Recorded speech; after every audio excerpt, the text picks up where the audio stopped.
Okay, so here we go. So the German cases. The following minutes, I would like to answer the following questions. You can read them. What German cases are there? Yeah, you might already have heard of them and know them, just to make sure we are all on the same track. Why do they have so weird names, and do these names actually mean something?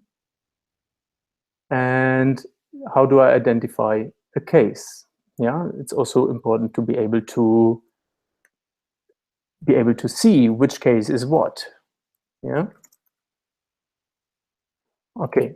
And then question 4, when do I use which case, which is one of the most common questions in my experience. And of course, we will work through a couple of examples. So this is not so theoretical. It's also practical. I'm rather a practical teacher. So let's start with the cases. You are lucky, German has only 4 cases. There is other languages like Polish, which I've learned 15 years ago, that has 7 cases. And I think Finnish beats that easily, and most likely Romanian or something down there has a horrible amount of cases. And the first case is called nominative. And I looked into the origins of these. I'm a big fan of etymology, means the origin of words. And nominative comes from to nominate.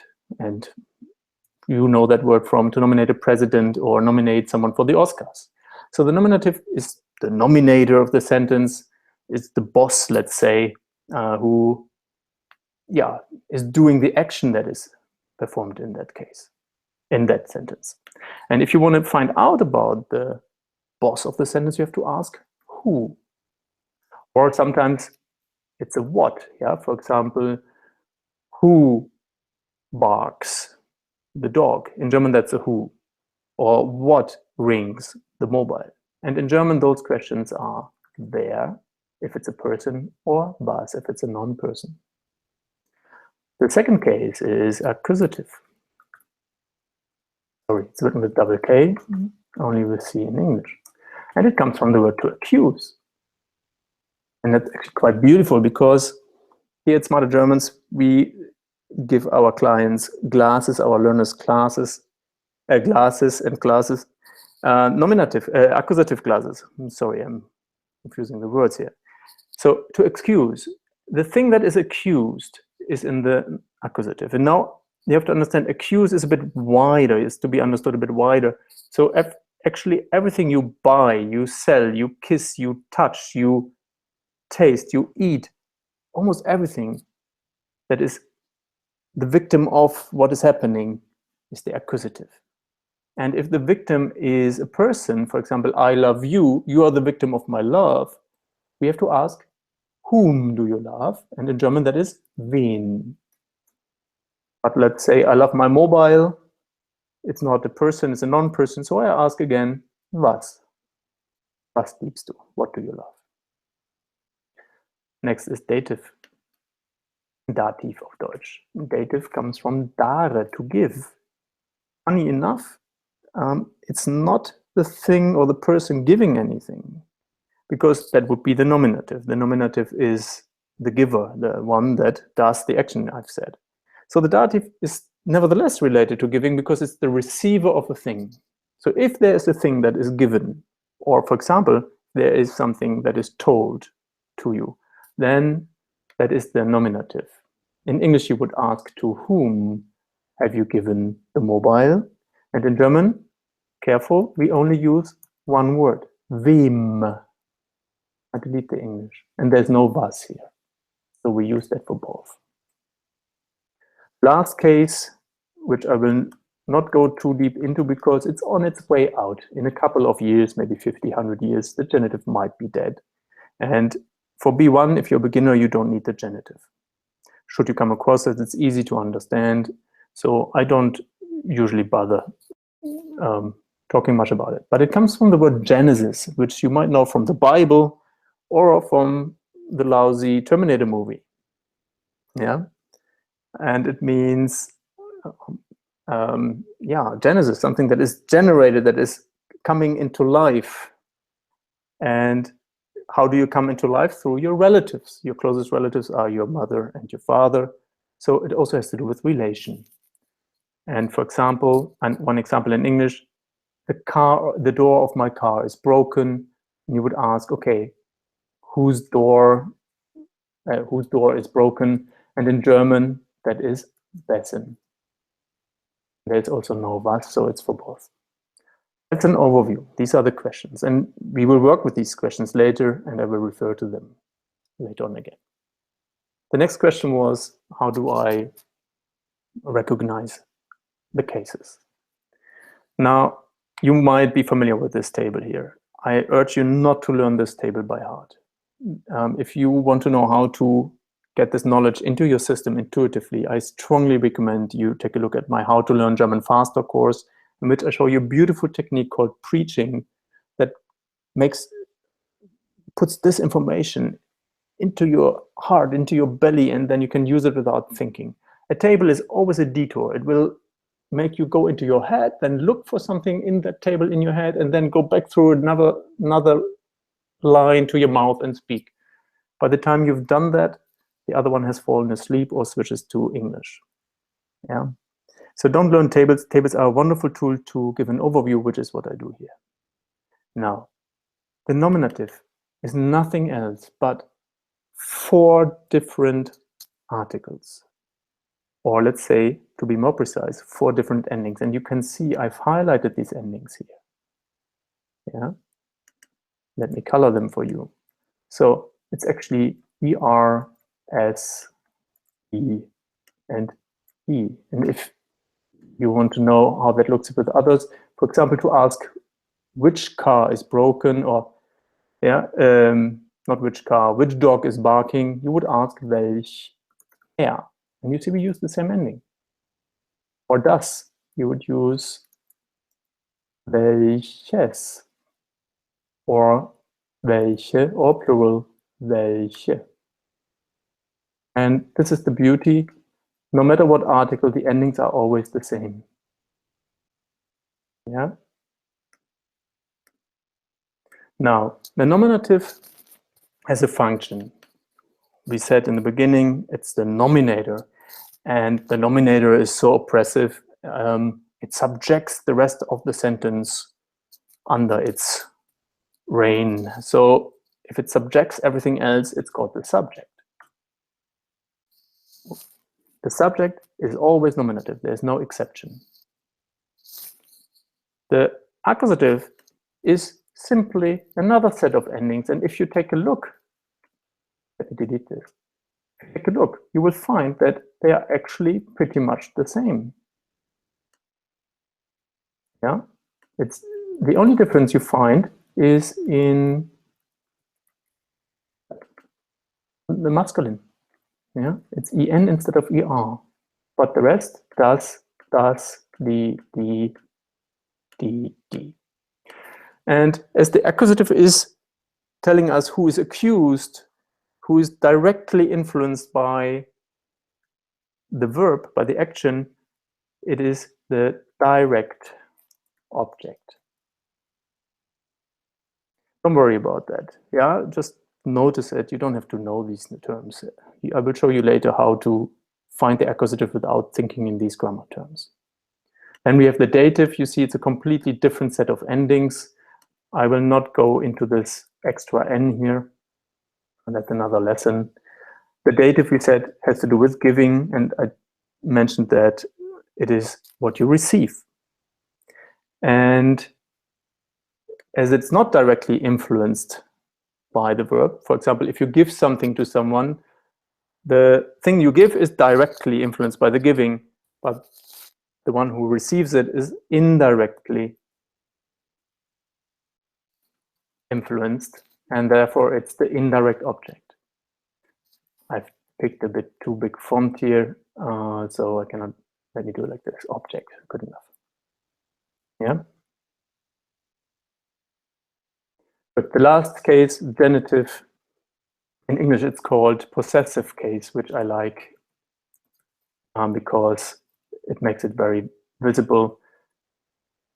Things that belong to each other in a possessive way. For example, the door of my car. Yeah, so you know the door belongs to the car possesses the door, and that's why it's called possessive case.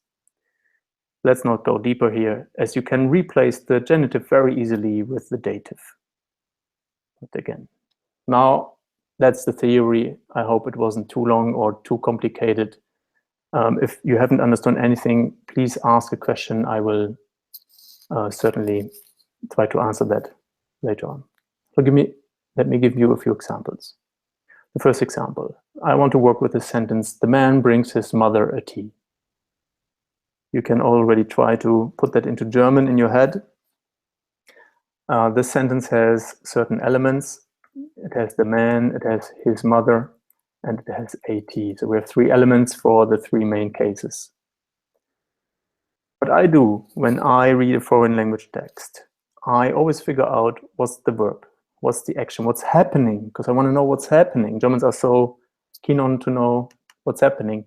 And in this case, it is the brings. I have to color this. And I always color or tell my students to color the verbs first. So now I know someone is bringing something. There's bringing happening. And my first question that I have is, who brings? Yeah? And you, of course, could ask what, but you don't have to. So who is bringing? Who brings? In German, we don't have this is bringing. We just say who brings.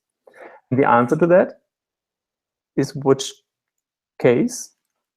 Of course, the nominative. Yeah? Or the function of the nominative here is the subject. Now let me translate you the sentence for you. Der Mann bringt, and see whether you've predicted it, seiner Mutter einen Tee.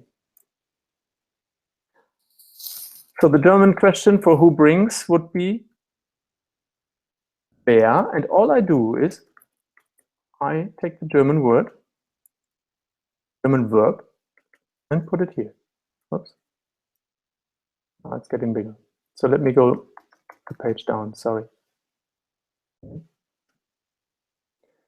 Now, wer bringt? The what we can ignore for now. Who's bringing? And the answer is man, der Mann. Sorry, that gets a different color. Der Mann. Now take a look at the man. Der Mann uses the article der. If we go back to our little table here, we can check whether we are right, whether that is the subject. So I take a look whether I find the article der in this line, and I see it's here with the masculine, in the masculine column. So we are fine. Just to make a counter check, it couldn't be the accusative because I do not find a der in any of these articles. So it must be the nominative. Der Mann. Actually, let me color this. So.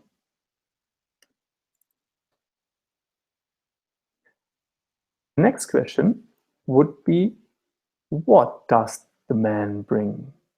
Yeah, because if someone is bringing something, I want to know what he's bringing. And in German, that would be was. And please note the technique I use here.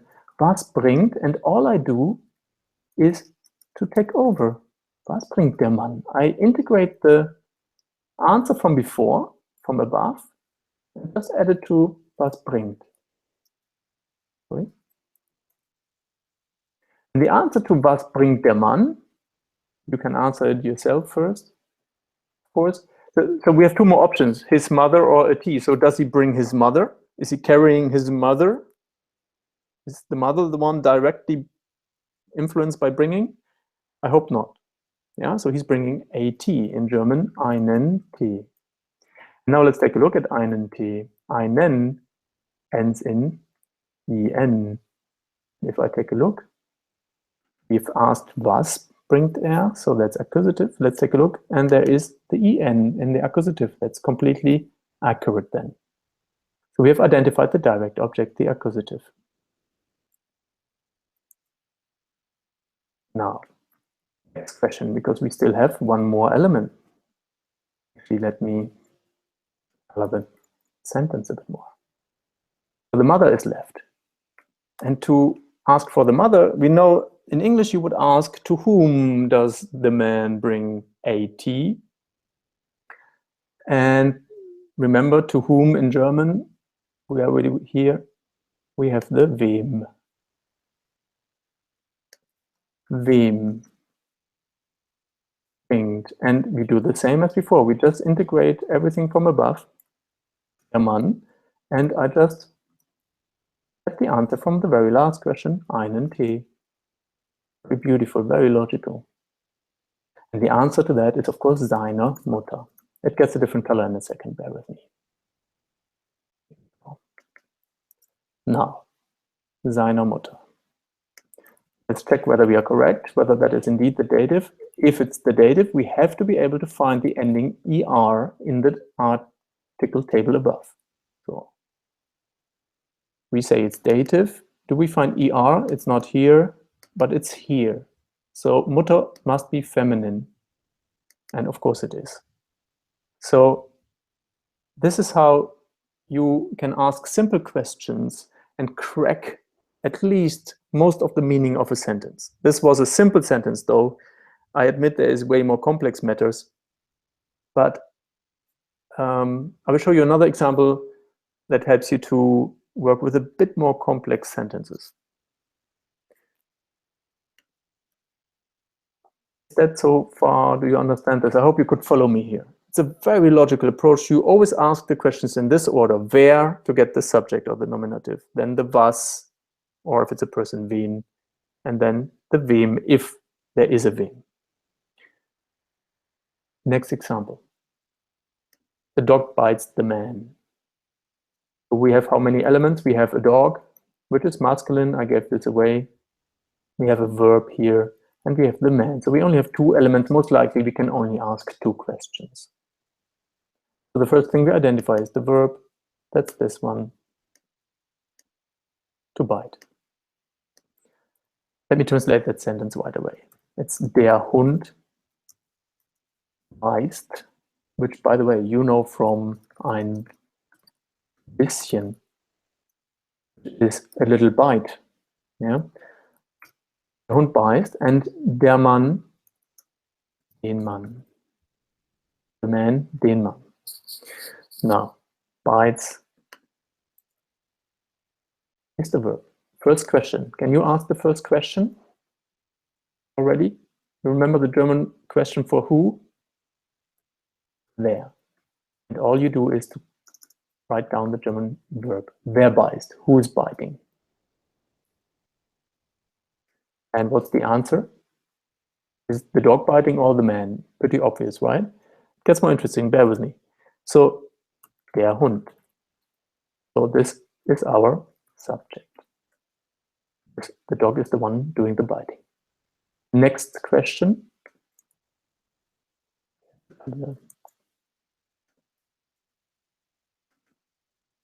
Next question. What is the dog biting? Or in this case, we know it's a person, so we ask wen, whom is the dog biting? And we play the game as before. Wen beißt? Der Hund. We integrate the answer. And the question is, the answer is, of course, the only thing that's left, den Mann. Den Mann will be blue in a second. So we have identified subject and the direct object, the accusative. Now, I give you this example not because it's simpler, because I want to test you, your knowledge. Now, can you translate the following sentence properly? Den Mann beißt der Hund.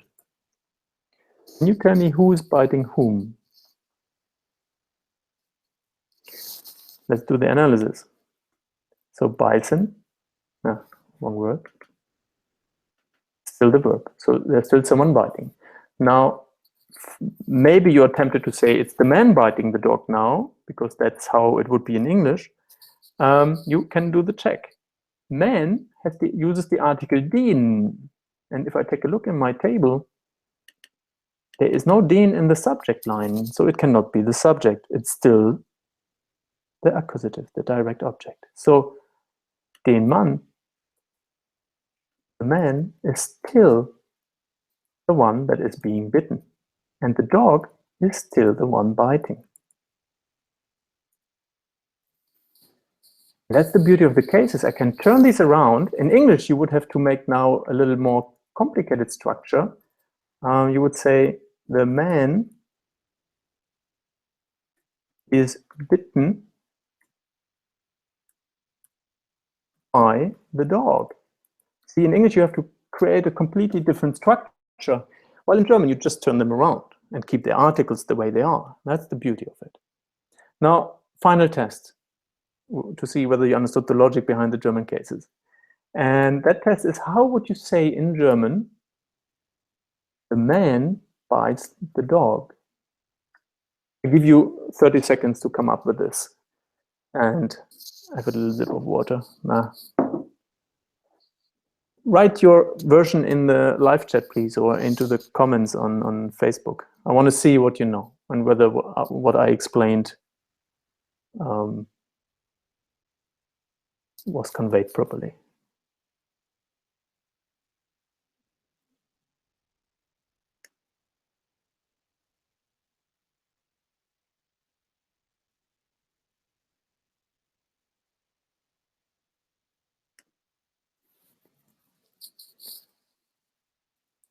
Okay, let me write the more information there.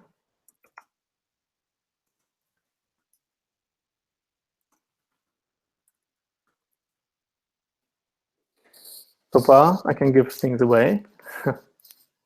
Now, if the man has to bite the dog, the man has to be the subject, and it needs an article from the nominative line. And we know the man is masculine, so we take the der. So it's der Mann. And we do the analysis for Hund. The Hund is the one bitten, is directly influenced by the biting, and dog, as I've written, is masculine, so we take the den. And that makes it, der Mann beißt den Hund. We've turned it around by just changing the articles.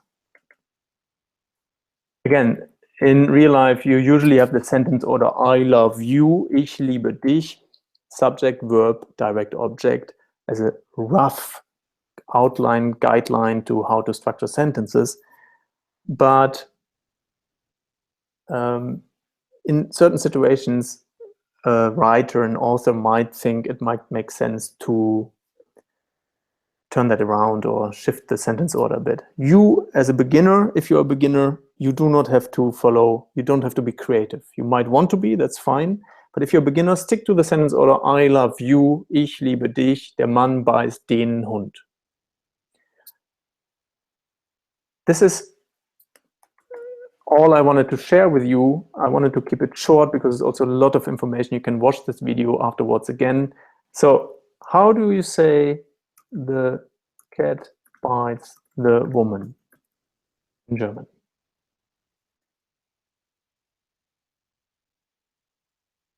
I'll just let you think a minute. So cat is, by the way, a feminine being, and the woman is grammatically also feminine. Now, die Katze beißt die Frau. Now we possibly have a problem, because before we had der and den who helped us to differentiate. Now we only have die and die, which are the same. So if I wrote, die Frau beißt die Katze, who's biting whom?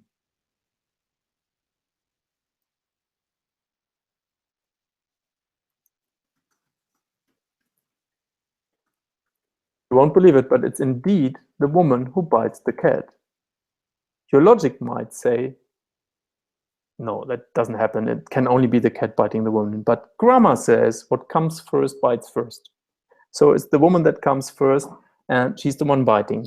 So in case the articles do not give away the function of each element, the sentence order helps you with understanding.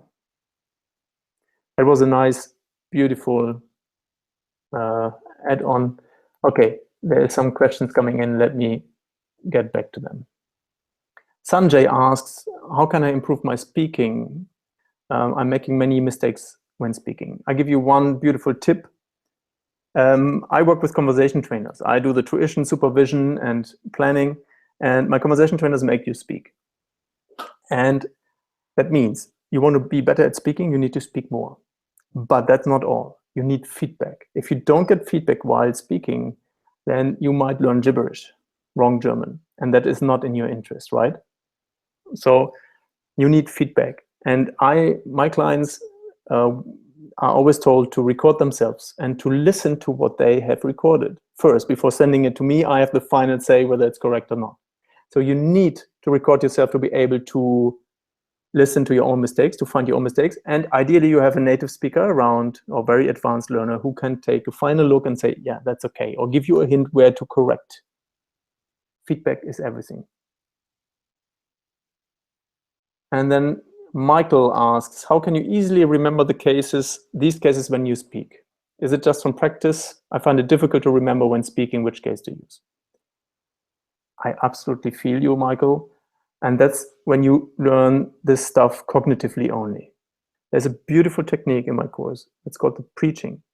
And that simply helps you to use the case without thinking a second of this table. It's actually a pattern drill, but optimized and made more beautiful. You just have to drill these. It's indeed by practice, but by structured practice, not just by random speaking. Random speaking practice is random speaking. If you're lucky, you improve if you have good listening skills, but you need to structuredly work structuredly. And that's what I found over the last years. People like and need structure. And this is what's lacking in many of my, whatever I've heard in other settings. Emre. Can you tell a bit about the verbs and prepositions? Needs accusative or dative when they are used in the sentence. Emre, I have made quite a few videos about this topic and I wouldn't want to go too deep here. There's a beautiful song, the accusative song. I don't want to sing this here. I don't want to spoil your weekend. Although I sing it also in my videos. It might be a free preview in my shop. Please take a look in the preview videos of my A1 to B1 grammar course. I think it's free. And if you're lucky, it's Margaret, a companion who does the singing. Yeah, they're easy to learn. It's entlang, durch, gegen, für, bis, ohne, I mentioned twice, but that's because of the song. And dative is aus, bei, mit, nach, seit, von, zu, außer, gegenüber, ab. I learned these with help of these songs that you find in my course or on my homepage. Take a look there. Gemma or Gemma. How can I fluently use the correct case when speaking? Yeah, we had that. Michael was asking that you need, first of all, to understand what does a case do, and then you need to practice it in form of a pattern drill, and also to consciously read. Like, take a look at the text, color the text so that you first notice, okay, that's the accusative. And if you come across certain phrases or structures that don't make sense, you ask your private tutor, which I recommend you get even at least once a week for 45 minutes, just to ask her the questions that come up while you study during the week. If you do this on your own, I understand it's a money issue, yeah? That's why I do these live classes and my materials. If you learn on your own, it's a very difficult task. It's frustrating very often. I've been there myself several times. And there's questions that need to be answered. And yes, you can figure them out yourself, but many people don't, or wrongly. And if you have a tutor, she can save you hundreds of hours of lifetime, no matter whether it's me or someone else. Okay, last question. And then I say goodbye for today, but I will certainly do more of these live classes. Yeah, I enjoy them. Hope you enjoy it. The more feedback you give me, the better I can make them, and the more motivated I'm also to offer them for free here. So how can I fluently use it? Can we always determine a case by those certain question words? You can, yes, I would say yes. There will be situations that are not clear yet to you because we only had a couple of minutes. And there is also prepositions that override our beautiful questions. Yeah, I can give you one one last example because I like this question. And then I have to say goodbye. So let me share my screen one more time with you. So, what do I do? Let me think. Der Mann sperrt den Hund in den Käfig. Yeah? The dog that bites. So the Mann sperrt den Hund in den Käfig means the man locks the dog away into the cage or its cage. Bear with my English, not a native speaker. So now let's analyze quickly. We have bites. We have sperrt, which is the lock, the action that's happening here. Next question, who is locking? The man. So the man is our subject. So let me ask the question. Wer sperrt? Der Mann.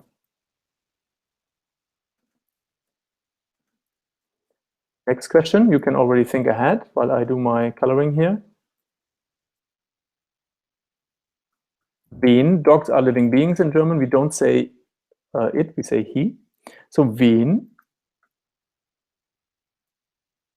sperrt, you could also use was, doesn't matter, that's the job. Sperrt der Mann. So whom does the man lock or lock in? What's the answer? Because it's the dog that he locks away. And you see den Hund, you remember maybe already, den is certainly accusative, at least for now, with what you know. And we have one more element in the sentence, and that is in den Käfig. Now, in den Käfig is tricky because it has a preposition in the beginning, which is in. And it's hard to, you could ask for that. I give you the question in the end, but a preposition overrides everything you know. I couldn't ask whom, to whom is he locking the dog? That doesn't work. So you would rather ask, where does he lock the dog away? Where? And in German, we have two kinds of wheres. It could be, or actually three, but let's stick to two for now. It could be simply wo, or it could be wohin. Yeah. So I don't want to go into wo, wohin. The topic here is what I call two-way preposition, or in German, Wechselpräpositionen. So in den Käfig, take a look. We have the article den, so maybe you can identify the case. So let's go to our beautiful table, and I see den here. We color this yellow. But unfortunately, I also see den here. So I cannot clearly define without further information which one it is, because we don't know what case the preposition requires. In this case, you have to ask wohin, which in this situation with the preposition in leads to accusative. Yeah. So in den Käfig is accusative because, because of in and the situation. Okay, but that's a completely different topic, or a bit more. I hope you learned a little bit, yeah, and it was worth your time. I enjoyed it. Okay, ich danke euch und wünsche euch ein schönes Wochenende. Genießt, genießt den Samstagabend und bis zum nächsten Mal. Take care, passt auf euch auf. Ciao.